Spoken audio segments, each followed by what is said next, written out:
to Wicked Crime Wednesday. I'm your host, Laura, and each week we step into the world of the unexpected, where secrets hide in plain sight and every story leaves you wondering what's real. From eerie mysteries to tales that'll make you think twice, we'll explore the stories that keep you on edge. And today we've got a case that starts like a regular day until it isn't. The Las Cruces Bowling Alley Massacre. An early morning crime that still leaves a lot of unanswered questions, and yes, it's a bit darker than you might expect. So sit back, stay curious, and let's dive in. But before we dive into today's story, I want to take a moment to apologize in advance if I mispronounce any names along the way. I always strive for accuracy and respect, but if I do happen to get something wrong, just know it's not intentional. Now let's get into it. Today, we're heading to Las Cruces, New Mexico, where in February 1990, a robbery turned into something much more sinister. A quiet Saturday morning at the bowling alley was shattered in an instant by two gunmen who had more than just money on their minds. Let's dive in. Just remember, it's not all doom and gloom here. We've got a little fun planned for later, so just stick with me. It's February 10th, 1990, early in the morning. The Las Cruces Bowl was just about to open its doors. But inside, the usual hum of activity is still a few hours away. Stephanie Sinak, the 34-year-old manager, is in the office. She's the daughter of the owner, Ronald Sinak, and this is her Saturday to open up shop. But she's not alone. With her is her 12-year-old daughter, Melissa Rapace, and her daughter's friend, 13-year-old Amy Hauser. Melissa and Amy are supposed to be helping out in the daycare area, supervising the kids while the grown-ups are getting the bowling lanes ready. But instead, they're spending their time running around in and out of the manager's office, looking for snacks, trying to kill time before the bowling alley officially opens. But at 8:20 a.m., the peace of this quiet morning will be shattered. Two strange men, unmasked and ungloved, and fully prepared for something sinister, burst into the bowling alley. One of them is holding a .22 caliber pistol, and with a forceful gesture, he orders the kitchen worker, Ida Holligan, to move toward the manager's office, where the two girls are waiting. This is when things go from bad to worse. The men are demanding something. At first, it's unclear what.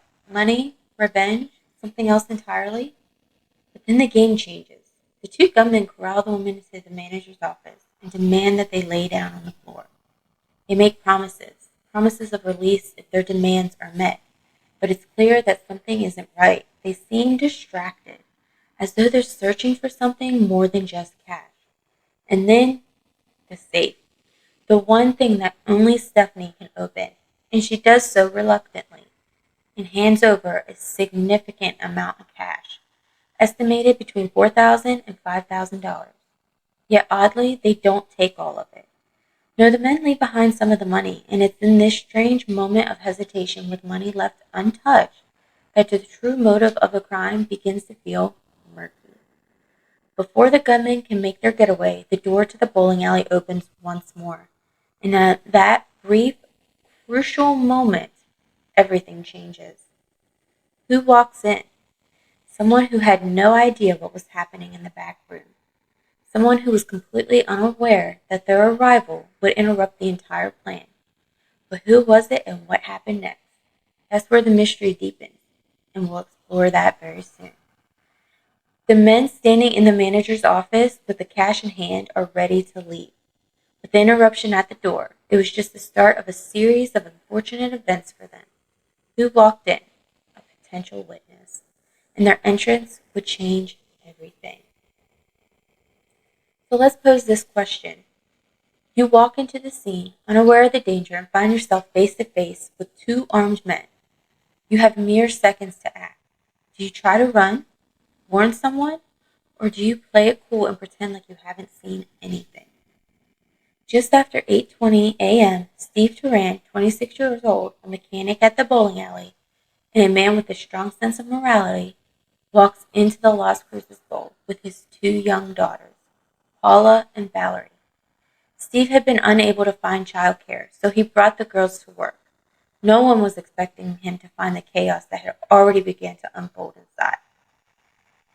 Steve is a stern but loving man with dreams of becoming a police officer, and he was carrying his daughters, 6-year-old Paula and 2-year-old Valerie, into the alley, thinking he was just going to drop them off in daycare.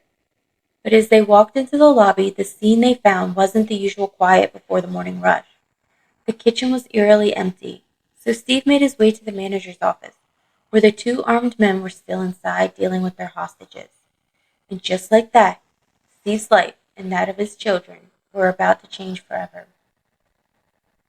The two gunmen, having already terrorized the women inside, now saw Steve and his daughters. They immediately overpowered him. Within moments, Steve, his daughters, and the rest of the hostages were cornered in the manager's office. What followed was beyond horrifying. The two gunmen began shooting. They fired at each victim: Stephanie Snack, the manager; the two girls, Melissa and Amy; Steve's daughters, Paula and Valerie. Everyone was shot execution style, including the innocent children. 7 lives were left hanging in the balance as the gunmen believed they had killed them all. But these two men had underestimated one thing: the will to survive. Despite the bloodshed, despite the chaos, one person was still alive: 12-year-old Melissa Rapace, Stephanie's daughter. She had been shot 5 times, left for dead like the others. But somehow, through the pain and the horror, Melissa did the unthinkable. In the midst of the violence, she remembered something that had been drilled into her just weeks before: call 911. Melissa, bleeding and barely conscious, managed to pick up the phone. She dialed 911. In her frantic but calm voice, she relayed what had just happened. Her words, though faint, would become the lifeline that saved not just her, but the others. The dispatcher on the other end heard her call for help, and within seconds, emergency services were on their way. Now I want to take a moment to listen to the 911 call that Melissa made that day. Every time I hear it, it sends chills down my spine and brings me to tears. So brace yourself. This is powerful.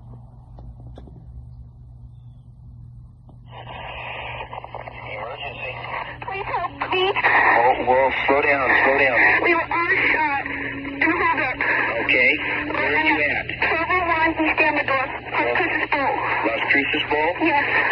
Okay, and there were shots fired? Yes. All of us were hurt. Huh? All of us were hurt. I think I'm the only one conscious. All of you were hurt? Okay, we'll get an ambulance rolling. Please. Okay. What's your name? Melissa Rapace. Please hurry. Okay, Melissa, we've got them dispatched. Did you see who did it? No, sir. They told us all to get down. They shot me 5 times. You can imagine how quickly everything escalated. This dispatcher sent officers and firefighters immediately. With the added danger of a growing fire that the gunmen had started on the front desk, likely to destroy evidence, the situation became even more urgent. First responders arrived at the Las Cruces Bowl in near record time, and they rushed to the manager's office where the victims had been left.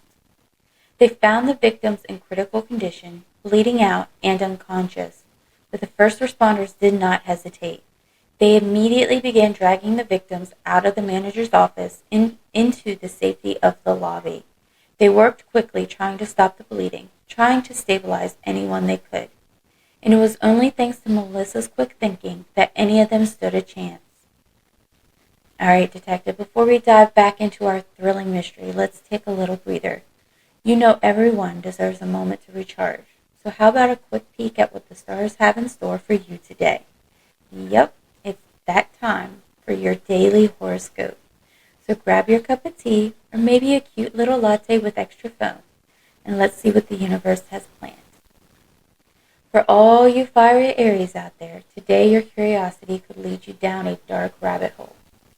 Perhaps a true crime case that's eerily similar to something in your own life? Trust your gut, but don't let paranoia take over. You've got this. Now let's check in with all of my Taurus babes. Today, the stars are telling me you're feeling unusually protective of your space. A secret might come to light, making you question someone's true motives. Stay grounded and don't let suspicion cloud your judgment. All right. I know y'all just waiting to hear what I got for you Geminis. You two are powerful and always up to something exciting. Your words carry extra weight today, so just be careful what you say, as someone may twist it for their own agenda. A mysterious message or strange coincidence could leave you with more questions than answers. And now a very important question. What's on the menu today? Because let's be real, no mystery solving can happen on an empty stomach. So I asked around, and it turns out today's meal of the day is carbonara bulldog ramen. Sounds simple, right? But oh my stars, it's so much more than just that. It's got that signature intense spice, but the creamy, slightly cheesy flavor balances it out, making it dangerously addictive. The noodles are thick and chewy, perfect for soaking up every last drop of that spicy, savory sauce. If you love heat with a touch of indulgence, this one's a game changer. But be warned, just because it's creamy doesn't mean it won't leave you sweating. So would you dare to try it, or will you play it safe and watch someone else suffer first? So take a little break, grab a fork, and let's fuel up. Now let's get back to the case. The gunmen thought they had gotten away with murder, but they didn't know that Melissa's call for help would lead to their undoing. In the moments before they fled the scene, they even took the time to gather some papers from the desk and set them on fire, trying to destroy evidence of their identities. It was an act of desperation, but would it be enough to cover their tracks? What do you think? Do you think the gunmen believed they had covered their tracks completely? Or were they too panicked, too rushed? Why set fire to the papers? Was there something in those papers that could have linked them to the crime? If you were a first responder, faced with such a bloody and chaotic scene, what would be your next move? Would you focus on saving lives, or would you begin to gather evidence to crack the case wide open? We want to know what you think. Head over to our social media or message us directly with your thoughts and theories. We'll share the best ones in our next episode. The gunman may have escaped the bowling alley that day, but the question remains, did they truly get away with it? And what about Melissa, a 12-year-old who became the hero of this tragedy? Her quick thinking, her ability to remember the steps to call 911 saved lives that day. But the mystery isn't over yet. The investigation continued, but the questions remain. Who were these men? Why did they leave behind clues that pointed to a larger, darker conspiracy? The attack left the community in shock. 4 lives were tragically taken that day. Steve Turan, his daughters Paula and Valerie, and young Amy Hauser, whose laughter and singing had once filled the room. The grieving families were left in pieces, unable to grasp the magnitude of the loss. Amy's family would never see their vibrant, fun-loving 13-year-old daughter grow up. And Audrey Turan, the widow who lost her entire family in a single violent act, would never be the same. But beyond the heartbreak, the investigation was just beginning to unfold. And that's where our story takes another twist. The police had a problem, though. A big one. The fire. The fire inside the manager's office had destroyed crucial evidence.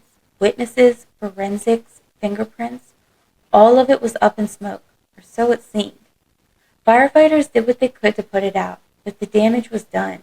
Investigators were left wondering, what did they lose in those flames? What clues could have been destroyed forever? This just wasn't any crime scene. Detective Mark Myers later referred to it as complicated. The fire wasn't just an accident. It was an intentional act, designed to cover the tracks of the killers. They wanted to leave no evidence behind, and they almost succeeded. But despite the destruction, there was hope. Investigators found forensic evidence inside the office. Fingerprints. Though in a bowling alley, that wasn't exactly unusual. Detective Myers kept his cards close to his chest when it came to details. What did those fingerprints tell us? Here's the kicker. They submitted the evidence for analysis, but they refused to release specifics. And that's the mystery. What could they have found? Could these fingerprints lead us to the killers? Or were they just another dead end? You might be wondering how they could get away with it. Well, let's talk about that. In the days that followed, the police, alongside the U.S. Border Patrol, set up roadblocks. They were determined to catch these men. But they had a new challenge ahead of them. Witness statements. See, something strange happened. In her 911 call, Melissa had described the gunmen as black men. But as the hours passed, police began to believe they were dealing with Hispanic men. with darker complexions, likely planning to flee, maybe even across the border. And that's where things get even more complicated, because there were witnesses who gave differing accounts. One witness working nearby heard the shots. Another saw two men running away just moments after Melissa made her call. But the most intriguing part, one of the first people to offer valuable insight to the suspects, Steve Sinek, the brother of the bowling alley manager. Just before the massacre unfolded, Steve Sinek had stopped by the bowling alley. He left minutes before the gunmen entered the building, and in the aftermath, he would be the one to provide the first real lead on the suspects. Now remember, Steve hadn't known about the crime when he saw these two men, but after hearing the news, he made the connection. He described two men distinct in their features, one younger, one older. The younger man, carrying a briefcase, handed it off to the older one. Could this briefcase hold the key to everything, or was it just a red herring? The description Steve gave formed the basis for the police sketches. Let me paint the picture for you. The first suspect was a young Hispanic male between 28 and 34 years of age, standing around 5'10", weighing approximately 160 to 170 pounds, with wavy brown hair, brown eyes, and a mustache. The second, a slightly older male, Hispanic male, around 48 to 54 years of age, about 5'6", weighing approximately 140 pounds, with thinning salt and pepper hair, brown eyes, and a slight Spanish accent. Does this sound familiar to you? Could you picture them? What's your take? Could these sketches match anyone you have seen? This is where you come in. We want to know what you think. Do these descriptions feel right? Have you heard about anything similar, like similar crimes, suspects in your area? Or do you think there's a bigger connection here?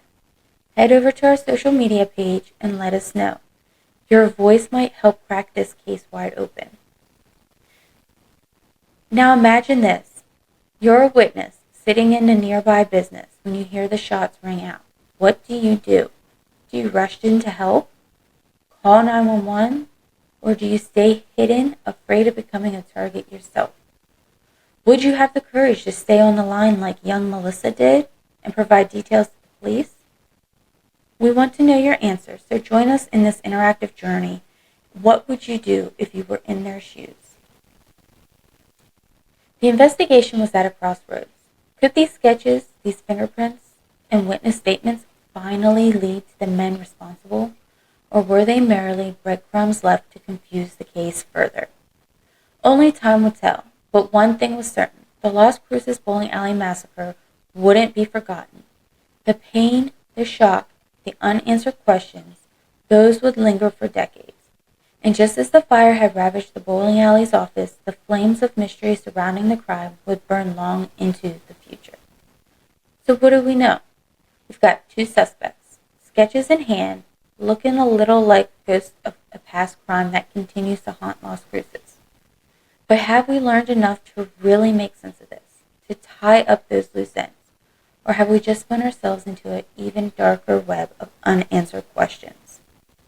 Witnesses told the police that the gunman had fled the scene in a green four-wheel drive vehicle, possibly a van.